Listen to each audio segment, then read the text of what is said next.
নমস্কার বন্ধুরা, সবাইকে স্বাগত। এই সময় কুলের ফুল আসার সময়, আশা করি সবারই কুল গাছে খাবার দেওয়া হয়ে গেছে।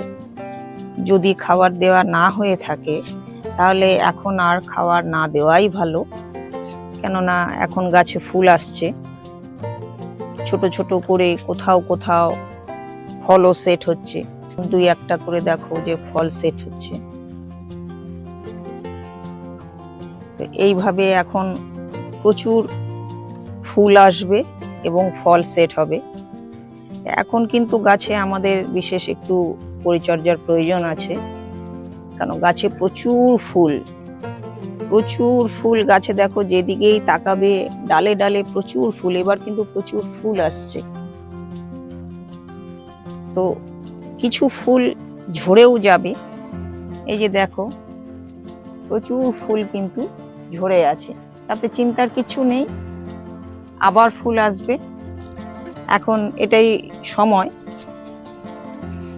ফুল অনেক ঝরেও যাবে, আর পুরুষ ফুল তো ঝরে যাবে। একটু শীত পড়লেই স্ত্রী ফুলের দেখা মিলবে, তখন আস্তে আস্তে একটু একটু করে গুটি সেট হবে। এখন দু একটা করে শুরু হয়েছে গুটি সেট হওয়া।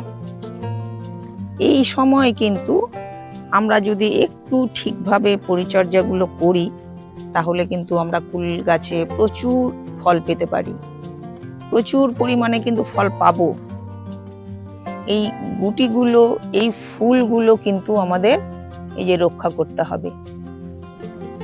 এখন ওয়েদার প্রচন্ড চেঞ্জ হচ্ছে, কখনো বৃষ্টি কখনো রোদ। এখনো এই যে দেখো মেঘলা হয়ে আছে, মেঘ গুড় করছে। এই সময় বৃষ্টি, এটা প্রত্যেকটা জায়গায় তো অনবরত এখনো বৃষ্টি চলছে। এই বৃষ্টিতে ফুলগুলো নষ্ট হয়ে যাবে, তাই আমাদের মাঝে মাঝে অন্তত 15 দিন অন্তর অন্তর কিন্তু একটু ফাঙ্গিসাইড চালিয়ে যেতে হবে। ফুল ফোটার আগে একবার একটু কীটনাশক মেরে দিতে হবে, না হলে পোকায় পাতা নষ্ট করে দেবে, ফুল নষ্ট করে দেবে। যার জন্য একটু খেয়াল রেখে ফুল ফোটার আগে একবার কীটনাশক দিয়ে দিতে হবে,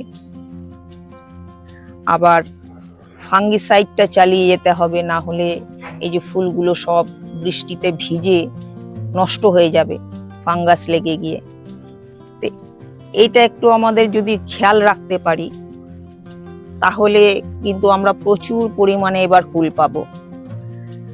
গাছে গোড়ায় যাতে সব সময় ময়েশ্চার থাকে, সব সময় যাতে গাছের গোড়া ময়েশ্চার থাকে, কেননা কুল গাছ কিন্তু প্রচুর পরিমাণে জলে একবার বিকেলে একবার তো জল দেবই, তার মাঝেও একবার আমাদের একটু খেয়াল রাখতে হবে যে